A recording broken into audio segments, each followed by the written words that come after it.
Se fosse preciso definir a coletiva do Abel Ferreira aqui no MetLife Stadium em duas palavras, eu usaria calma e orgulho.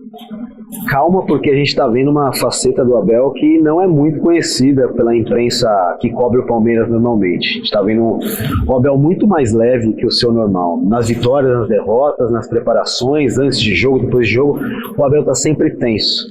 Porque ele é um cara que não sabe brincar. Ele precisa ganhar tudo que ele entrar. Se ele entrar no campeonato de par ou ímpar com você e você ganhar dele, ele vai ficar muito bravo. E se ele ganhar de você, ele vai explicar uma estratégia muito complicada que ele fez para te vencer. Porque nada pro Abel é simples, nada é dado de bandeja, nada é tratado com leviandade. O Abel é um cara que ele tem que ser o primeiro em tudo, ele tem que vencer tudo, ele não consegue fazer as coisas mais ou menos.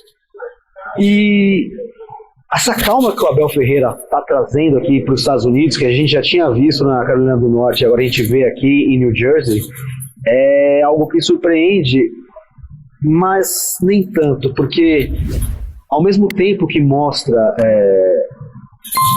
uma leveza, mostra uma tranquilidade no sentido de que o trabalho está feito.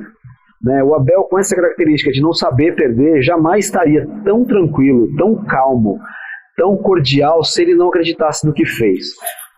E a palavra orgulho vem no sentido de que ele é um técnico português, estava diante da imprensa de Portugal, e inclusive ele pediu para que os brasileiros dessem licença para que os portugueses fizessem as primeiras perguntas, e a impressão que deu é que justamente ele queria mostrar aos seus patrícios quem ele é, o que ele se tornou. Uma pergunta veio exatamente nessa mesma direção, né? Eles perguntaram, quando eu falei com você há 6 anos, você falava de planos, eu via você anotando coisas, ou você ganhou um título só em Portugal de júnior, né? E de repente você se tornou esse treinador. E a verdade é que, assim, o Abel é muito conhecido em Portugal, mas o trabalho dele é menos conhecido do que ele, né? Os portugueses sabem muito dos resultados, das conquistas, mas não se vê o trabalho do Abel com a frequência que, enfim, se veria se ele estivesse na Liga Portuguesa. Então, dava para ver o orgulho com que o Abel falava de quem ele se tornou e de quem o Palmeiras se tornou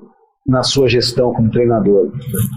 Ele citou, por exemplo, que ele tem a melhor presidente que ele já teve, que é a Leila Pereira, e falou do que ele chama de triângulo mágico, que é a interação dos trabalhos entre a Leila, ele e o Anderson Barros. E, claro, houve cobranças da Leila para ele revelou isso, cobranças pesadas, né, da Leila para ele, e houve cobranças dele para o Barros pedindo contratação, mas nada disso impediu com que eles fizessem um grande trabalho esse trio. E realmente há um entrosamento, né? O Abel revelou que se dependesse da Leila, ele ficaria só sai do Palmeiras se quiser. Inclusive a frase que ele usou foi justamente essa. Ela falou, você só deixa o Palmeiras quando quiser.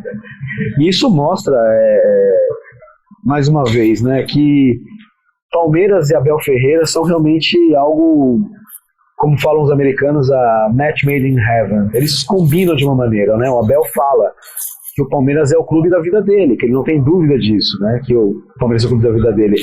E fala-se muito que o Abel é o maior técnico da história do Palmeiras. Eu, particularmente, vejo assim. O Abel como o maior técnico da história do Palmeiras. Né? Houve grandes técnicos como o Luxemburgo, o Felipão, o Brandão, mas ninguém encampou tanto a filosofia do Palmeiras, o seu torcedor, quanto o Abel Ferreira. É com base em tudo isso que eu acredito que o torcedor palmeirense pode ficar tranquilo, não quanto a vitória ou contra a derrota, isso é o campo que vai dizer, mas quanto à certeza que essa comissão técnica tem em relação ao seu trabalho, em relação ao que ela fez. Mais uma vez, Abel jamais estaria tão calmo, tão tranquilo, tão leve, se ele conjecturasse a ideia de que seu time não vai entregar um bom trabalho. E ver o Abel assim é tudo que o palmeirense mais quer. Por isso, nessa estreia do Palmeiras, o palmeirense pode esperar qualquer tipo de resultado, mas uma coisa é certa, ele pode ter certeza que o Palmeiras está preparado. Se vai acontecer o resultado, mais uma vez, é o campo que vai dizer, mas o que está acontecendo em termos de preparação está muito claro. E se já dava para dizer que o Palmeiras tinha invadido Nova York, o que se viu na Times Square na véspera do jogo, talvez tenha que ter um outro nome. Nunca se viu algo semelhante feito por uma torcida de um time brasileiro numa cidade tão distante de sua própria casa. muita gente mesmo na Times Square, transformou aquilo ali numa, vamos dizer, num pré-jogo do Palmeiras ali na região da Pompeia. Para você que viu a Times Square, que viu a confiança do Abel, não resta mais muito o que dizer. É hoje. Hoje começa o Mundial de verdade para o Palmeiras.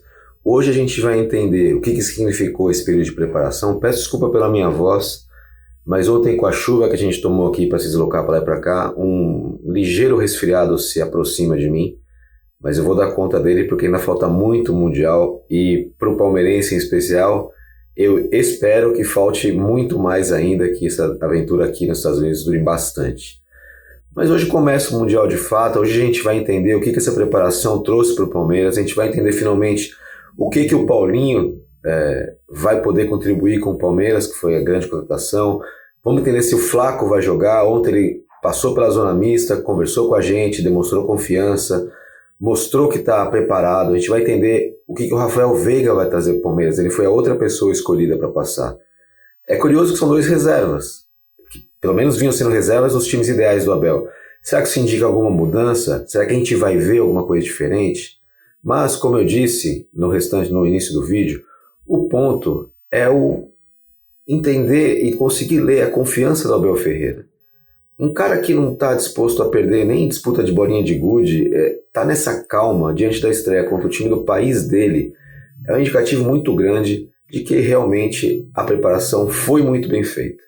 A gente, conhecendo o Abel, sabe que ele jamais estaria tranquilo assim se a preparação não estivesse bem feita. Chegou a hora da verdade, não tem mais para onde correr, e é isso. Você palmeirense, sinta orgulho do seu time, sinta orgulho da sua torcida que invadiu a cidade de Nova York. Hoje a gente vai entender mais ou menos quantos palmeirenses, não tem uma proporção, porque nem todos vão para o estádio, mas uma grande parte veio para a estreia. Eu tô chutando que a gente vai ver um estádio 80-20 torcedores do Palmeiras. E gente do Porto mesmo, é muito pouca gente que eu vi pela cidade, mas na hora do jogo a gente conversa de novo. E se você chegou até o final desse vídeo, te agradeço muito. Peço para você, contar para os colegas, se inscrever no canal, deixar o seu like, ativar o sininho. É de graça e você ajuda o nosso projeto a crescer. Nós estamos chegando em 5.000 inscritos em 11 dias de trabalho. Isso é um número muito bacana, mas a gente tem a meta de chegar em 6.000 durante o Mundial. E de repente a gente pode até pensar numa meta mais legal para o futuro. Logo a gente vai ter o canal de apoiadores e eu conto com você, por enquanto, pelo menos, para se inscrever, deixar o like e contar para os amigos. Tem um canal de palmeirenses ali, o canal do Diego Iwata, o Marada, que está lá nos Estados Unidos fazendo uma cobertura diferente para a gente, beleza? Até o próximo vídeo.